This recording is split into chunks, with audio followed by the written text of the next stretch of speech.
Well, what's up, guys? Welcome back to another episode of The Collision Live. It's me, Daniel, your host, and joined at the desk, as I always am, by the unrealistic expectations to my constant disappointment, Mr. Samuel David Kemp. What is up? Oh, happy to disappoint you, Daniel, anytime. Yeah, we all have our strengths, our abilities. But what's up? This is our second week back in our brand new shiny studio. Again, still working on this thing. It's still work in progress, but we're liking the way it's feeling. But what's up? It's been a good week. There's been I feel like there's been a ton of awesome trailers dropped this week, which we'll get into some of those. But Sylvester Stallone is making another motion picture that I saw. I think what was the name of that? Like Servant or something? Oh, what is it?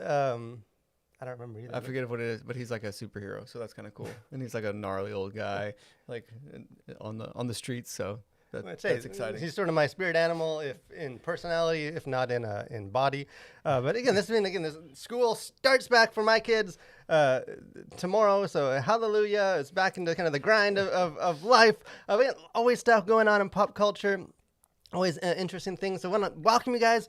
If this is your first time joining us, or if you're joining us again, this is our weekly show, or weekly podcast where we just dialogue about pop culture stuff and things going on and kind of what it means for Christians and what Scripture can inform us and how we engage with that and contribute to that, and just get angry about stuff sometimes and appreciate stuff. So love to have you join us.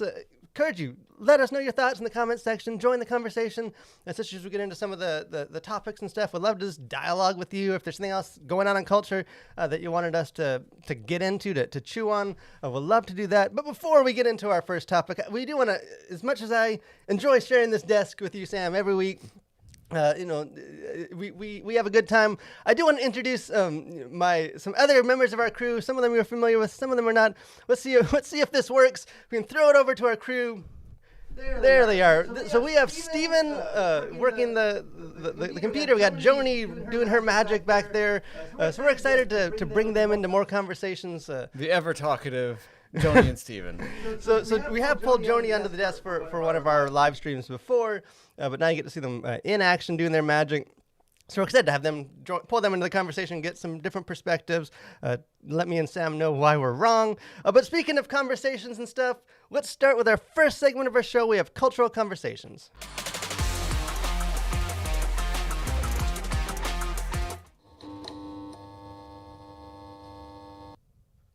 So a couple kind of interesting stuff this week for kind of main conversations, cultural things going on, just to sort of talk about things happening. The first one, kind of a light-hitting one to kick off with, Andor. We all love Star Wars. I love Star Wars. Hopefully you guys like Star Wars. So they just released the first trailer for this Andor show, which apparently is pushed back pushed back a little later than it was expected, doing a 3-episode premiere on September 21st. So again, a couple, not that long of a wait until this thing comes out. But what do you think? This thing looks amazing. Awesome to me. Yeah. Well, and I didn't even realize it was coming out so soon. Like, for some reason, I feel like this was just announced not that long ago. Maybe I'm wrong. But it seems like it's just sort of like all of a sudden, like that's like less than a month from now, or a little over a month from now. Well, I think it's kind of like, it's the crazy, like, where there's just like content overload of like shows that like, because they don't want to like cut into like the advertising or like the focus on like this show before they get to the next one, that like it seems like there's all of a sudden it's like, okay, and there's a show coming out next, in a month. Well, it was like Obi-Wan for so long. Yeah, Obi-Wan. And I know they're like trying to balance with like the Marvel stuff, but this thing looks awesome to me. I think Rogue One is sort of underappreciated. I think, I was thinking about this earlier, and I think the thing about like Rogue One and then now Andor is going to be, I think the way that it ties into the original trilogy, I think is the thing that is going to be sort of the magic for it, because I think all the other Star Wars stuff has been cool, has been interesting, but it's like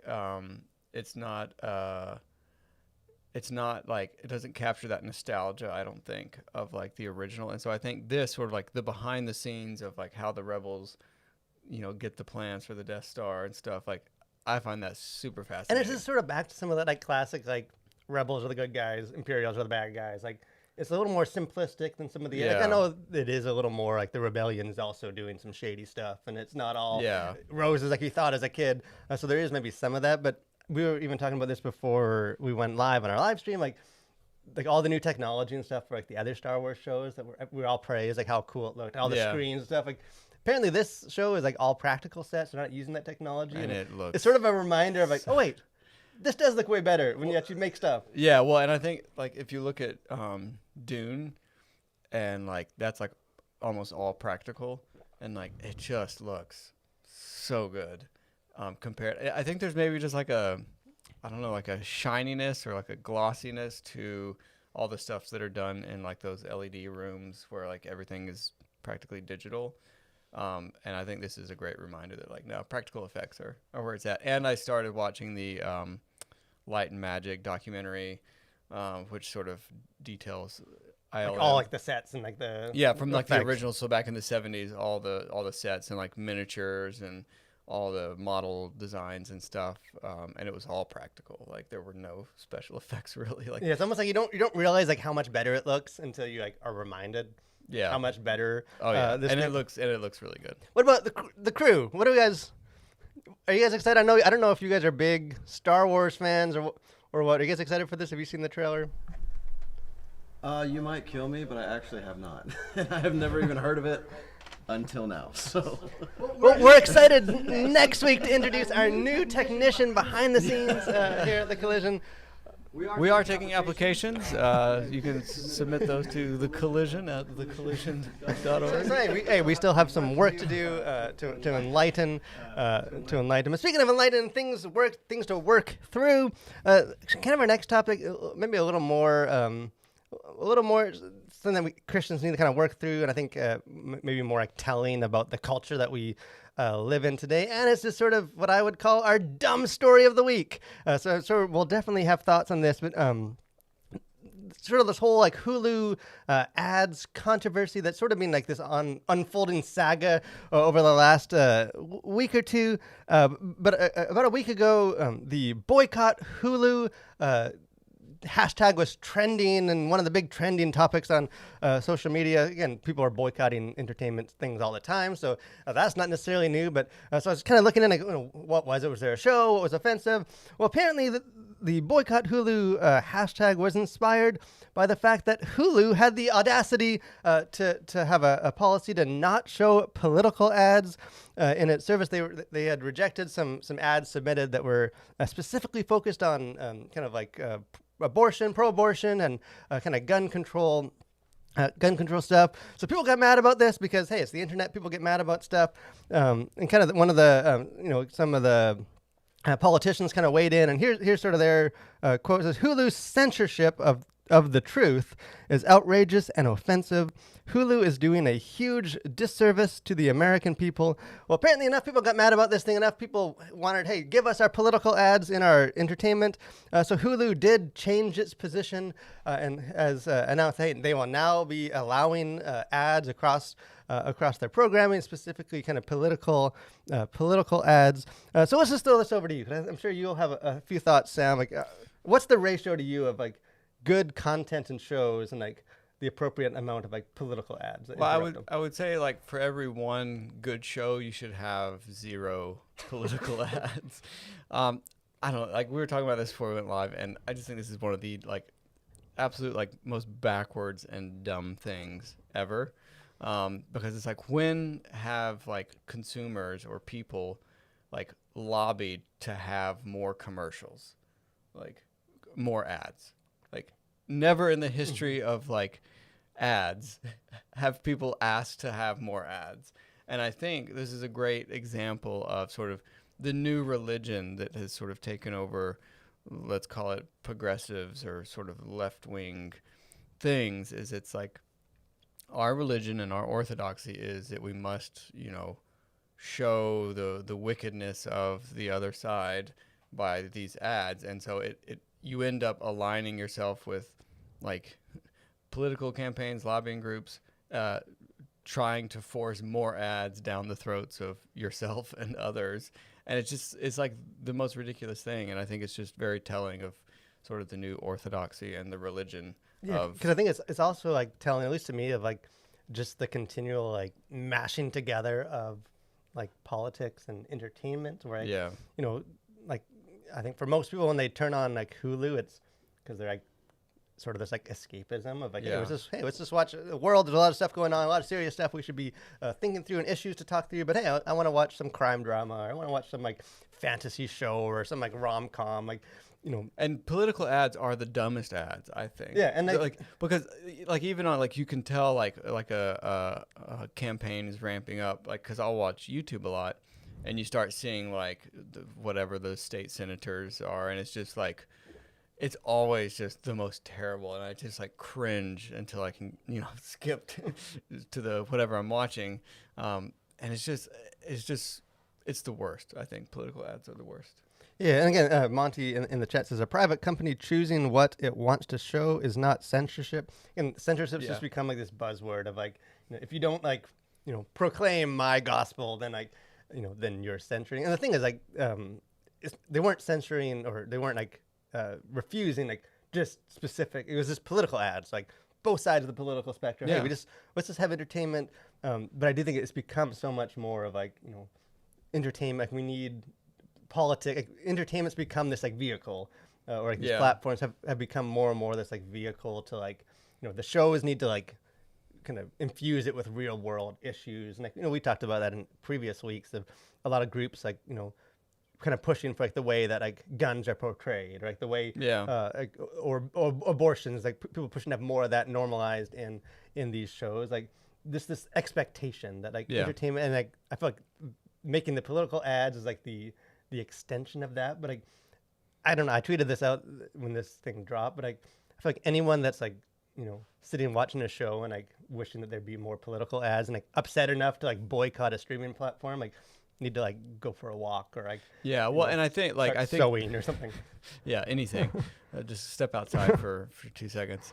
I think too, the economics of this, I think will come into play at some point, because my guess is the vast majority of Hulu subscribers literally couldn't care less about more ads. In fact, they probably want fewer ads.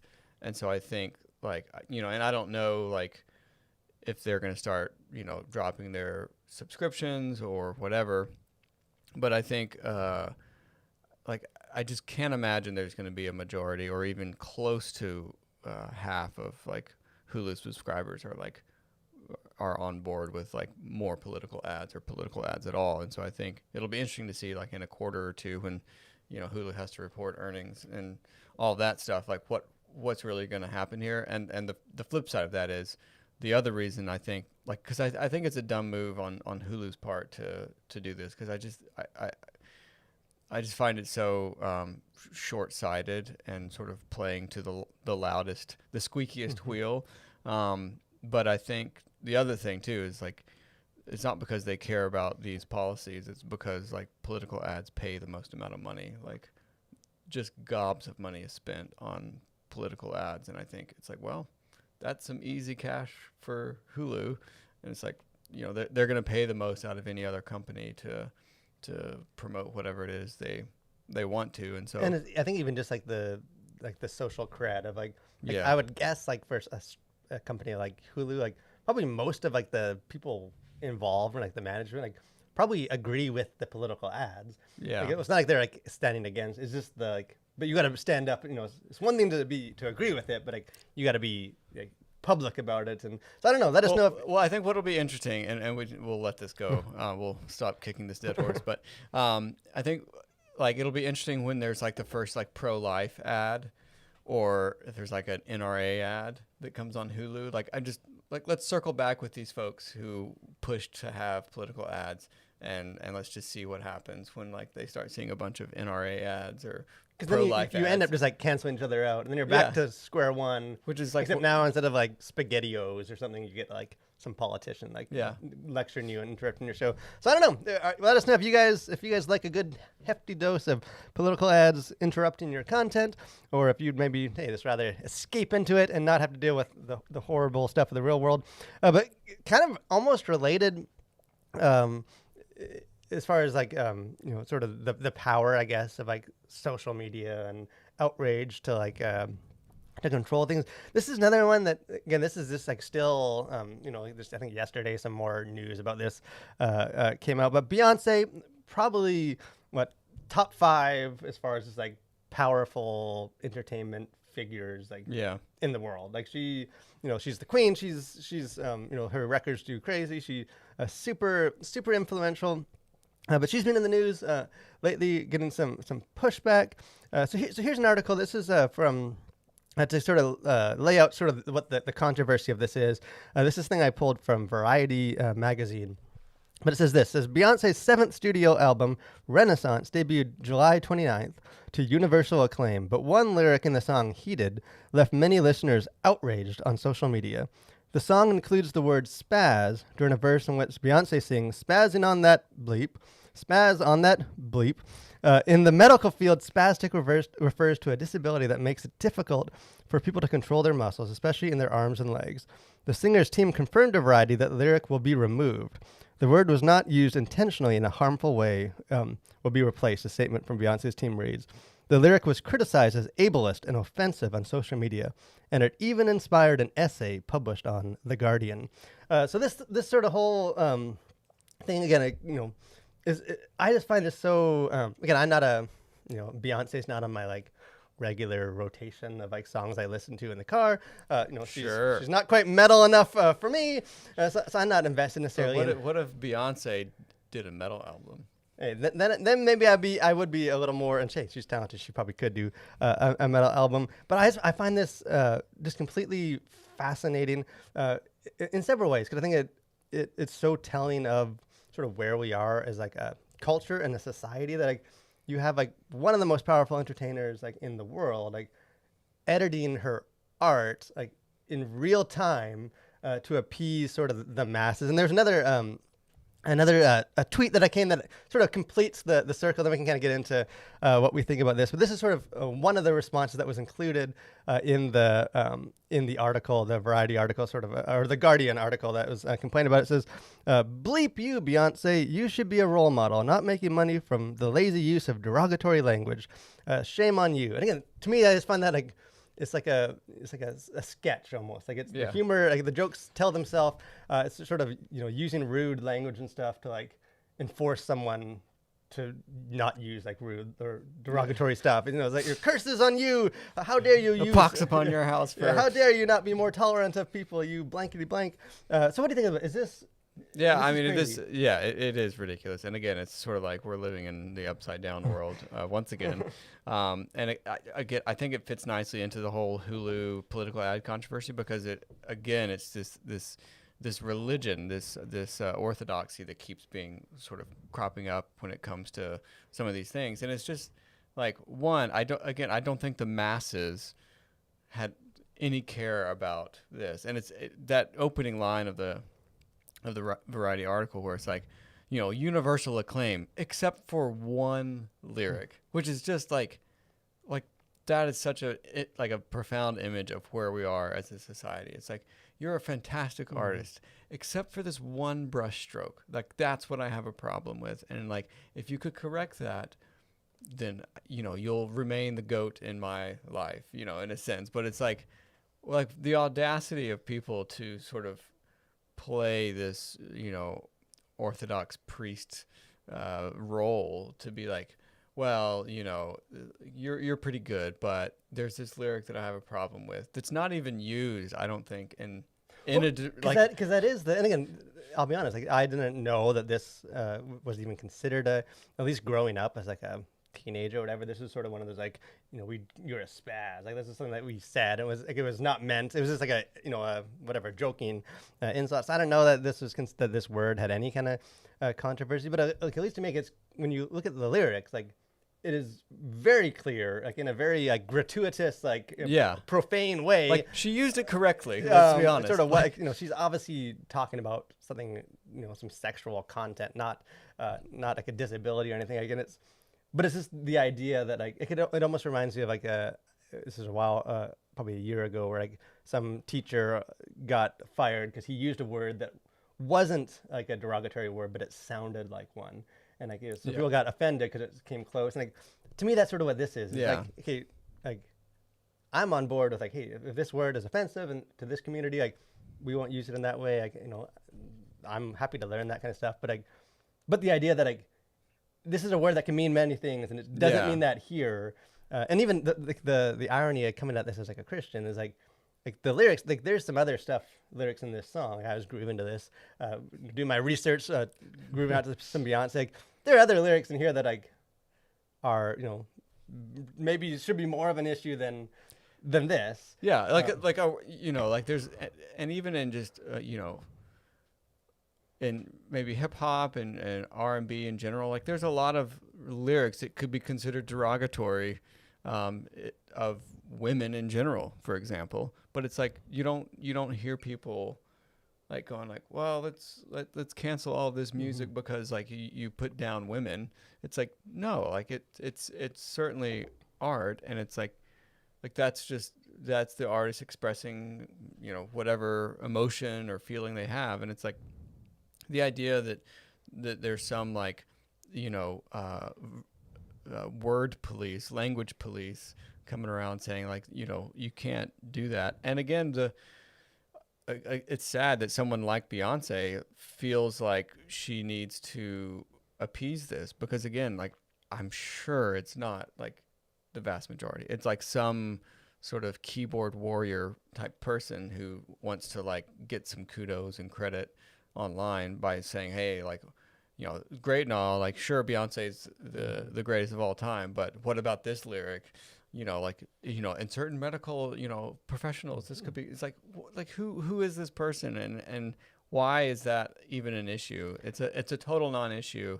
And I just think it's sad that it's being sort of weaponized against artists. Because that is I think like what makes this more of a conversation is like, this is a silly situation. Like I think the fact that Beyonce sort of like catering to it, and again, she's not the first. Like, was it Lizzo? That just had like a very similar thing that just happened where she changed some of her stuff. Like, it's more just sort of the tip of the iceberg, slippery slope kind of discussion of like, you know, if Beyonce can't, like, if she has to sort of like in real time adjust her art to like match sort of what anyone on social media can, if they complain about it, like, then it brings us into like a difficult situation, like to navigate, where like this is, again, it's the power of sort of the social media mob of like, you know, you got to change this to appease everyone.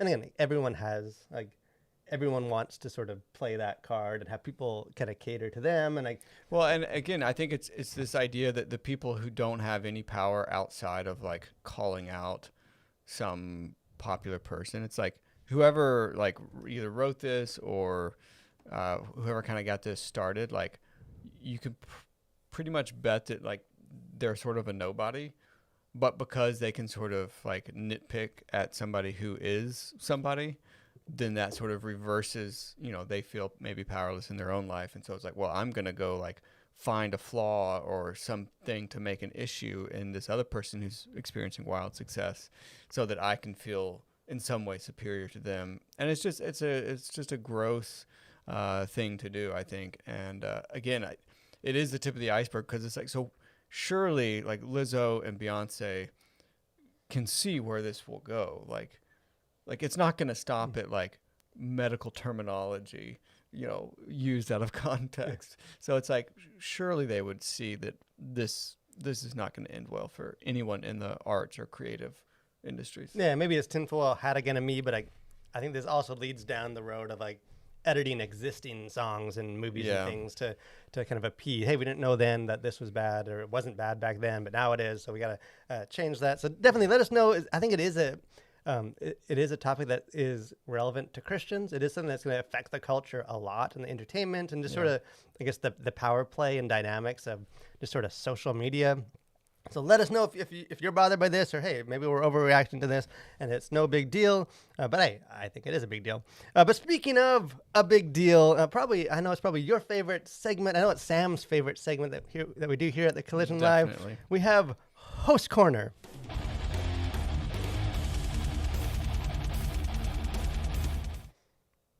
So this is my week to share about things that I like.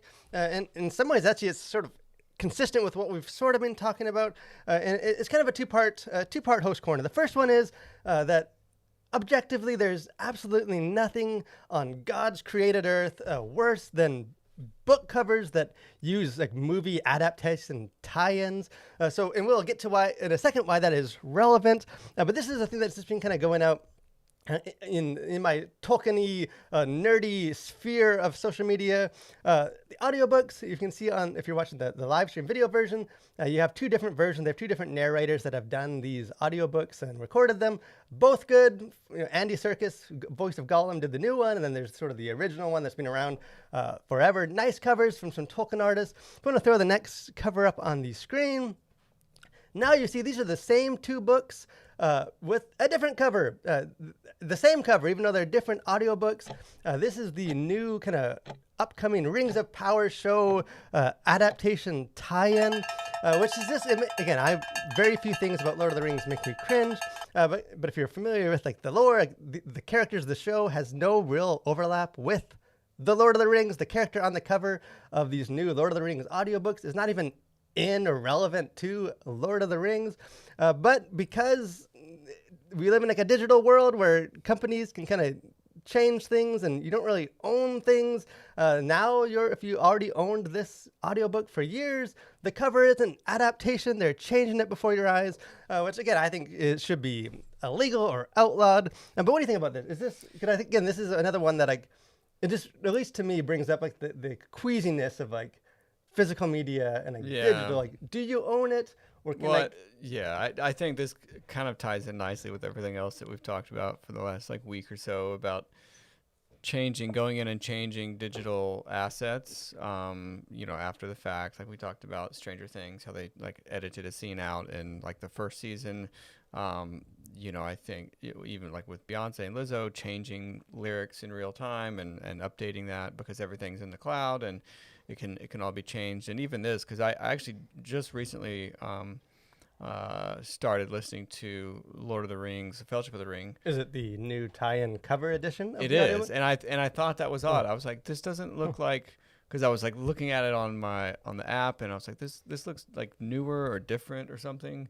But it's the same like original guy I forget his name now, but it's fantastic. Like the original reader of The Fellowship of the Ring for the audiobook. But yeah, like this kind of gets into that like weird kind of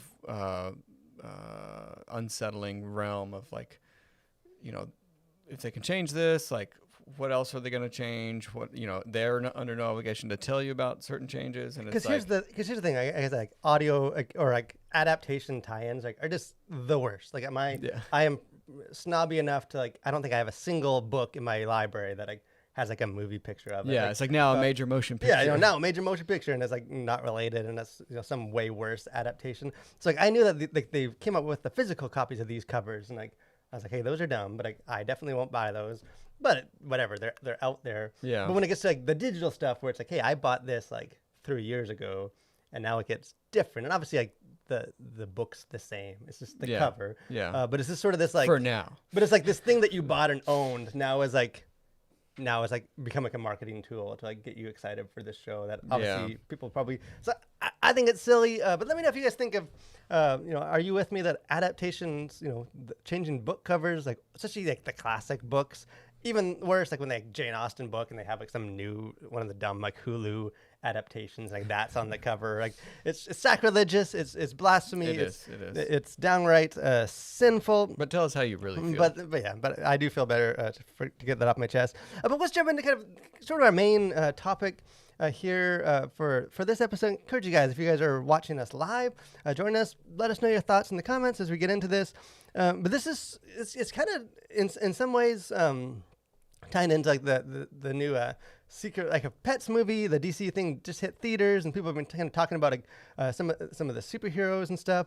And the movie, again, I encourage you. We have a review that we dropped on our channel. If you haven't checked it out, we'd love for you to check out that review. I kind of get into it, but for the most part, this movie it's not a good movie, and it's not doing well at the theater. So apparently, lots of people share my opinion about that. But it's kind of brought up this sort of the discussion again of sort of like why are things like, again, and the movie is based on like pets. So it's like Superman's in it, but it's not like a Superman movie, even though he's a character. But just like, why is there so few successful Superman things? I came across a tweet. if you're not familiar, Scott Mendelson, he does like a film critic for I think Forbes, where he sort of talked about the disappointment box office for Secret Life of Pets, or not Secret Life of Pets, Super Pets. Is sort of another example of the fact that people just don't really care about Superman. And again, you can disagree with him as much as you want. I don't know if the cartoon necessarily proves that, but I think it is true that we just don't have a whole lot of Superman. Like there's like Batman he's everywhere. We always have a new Batman movie. It's been a while. There's the whole like Comic-Con controversy and stuff that just happened where people thought there's some rumor about like that Henry Cavill is going to show up and there's going to be a new Superman movie. Then it turned out to be true. But here's a couple some numbers I pulled. In the last 35 years, we've had 10 Batman-centric films, and we've had 3 Superman ones. And again, that's including the one that just came out where he's like, it's about his pet, so it's not really, he's not the center of the movie, but he's in it.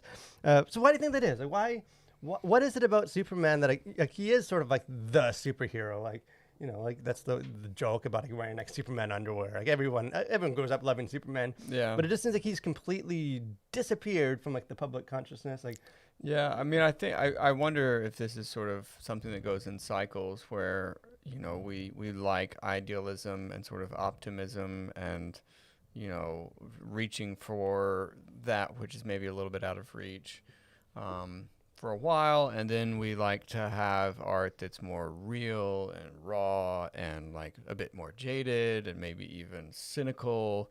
And just it needs to reflect, where we are as a culture. And then I think people are going to get sick of that. And then I think it's going to kind of come back around. And I think people are going to be wanting stuff that's maybe closer to escapism. And like, I don't necessarily want all my shows to be like super depressing and like down and dark. And because there's been a whole, like, I feel like everything has been like dark for like the past maybe 5 years. It seems like all the stuff is sort of like this, but with like a, it's a darker spin on it. It's like Lord of the Rings, but it's darker. And it's like Barney the dinosaur, but darker. Yeah. And so I think, I just don't think people have like the tolerance for that long term. Because even like you even see that like with just Batman, which I loved the most recent Matt Reeves Batman movie, but yeah. It's like he's such a dark character, but like every new entry is like, but like how much darker can we like? Can we make him practically the Joker? Like it's like how angry can we get out of that? Because it's sort of like this is continual. Like we got to get dark. Everything has to be darker. Because I do think I agree with you. I think it's maybe less that like the character, because like the characters for the most part are the same characters that they've been since they were invented. Right. Like I know there's been changes, and even like the more recent Superman's a bit more. Like the whole controversy where he like killed Zod in this movie, and it's like Superman doesn't kill people, and like so he's like a little darker. He's not, it's not your grandparents' Superman. This is the Superman for a whole new generation. But I do think it is more of like a reflection of like just sort of the idea of like kind of idealism and like kind of romanticism, even compared to like more like someone like Batman he's gritty. Like hopefully you don't relate to him like too much, or else anger management classes are available, or get some counseling. But he is like he's flawed. He doesn't he's make the real. Like he is a bit more like emotional, and there's like acts. He's vengeance, and like where Superman's like he's essentially he's like a quasi Jesus. Like he's supposed to be like he's the same age, and he comes down from heaven. He's our savior. Like so it's supposed to sort of be almost this metaphor for like religion's kind of perfection. And there's an interesting Christopher Nolan, who's just the best. He directed or he produced the last Man of Steel movie. Zack Snyder directed it. But when he was he had sort of talked about like why there isn't more Superman movies, and this is sort of his quote in the interview. He said, he has to be the most extraordinary ideals to live up to. He's very godlike in a lot of ways, and it's been difficult to imagine that in a contemporary setting. At least to me, like that kind of nails the. Yeah. Like, again, he's Christopher Nolan knows what he's talking about, but like it is, I think, because he is godlike, because there's sort of this ideal, and especially as like culture shifts away a bit from like religion and stuff. Like I just think like the sort of the idealism of like heroes. Because in some ways, like Batman, sort of like characters like Batman, kind of like affirms us. Yeah. It's sort of like, hey, we're all flawed. Even heroes are flawed. Even heroes bleed. Where like Superman more like is intended to like inspire us to like go beyond or like reach like. And I think rather than inspiring us, sort of broadly speaking, I think it's sort of in some ways it's it's a condemnation, I think, to our culture. So it's like people don't want to feel like, their hero is so much higher above them. I guess it's like just this idea that like, no one could be that good, and so like rather than inspire us to like do better, it's sort of like, well, let's just get rid of him and get somebody up there who's like worse than us but has superpowers or something. And I think there's, rather than inspiring us, it's almost like he's sort of condemning us, sort of in a sense that like you hold up this idealism and it's like we're nowhere near that. So like you could either get better or you could just get rid of that idealism. And I think we've opted to get rid of the idealism, I think to our detriment as a society. Yeah, and I do think, because we sort of talked about this a bit before we started our episode, like I think there's a balance. Like I think like we don't need all this sort of these perfect. Like I enjoy gritty anti-heroes, and like I love Batman. Yeah. It's like I think we need some of that to like wrestle with like fallenness and our flaws and sinful nature. And I think as Christians, there's definitely I think our tendency is to sort of want just perfection, but like I think we need to have relatable heroes. But I do think like this biblically, like sort of the idea of like of aspiring to more, even like things that are unobtainable is biblical. Two verses that came to mind for me, like Matthew 5:48, where it says, "Be perfect, therefore, as your heavenly Father is perfect."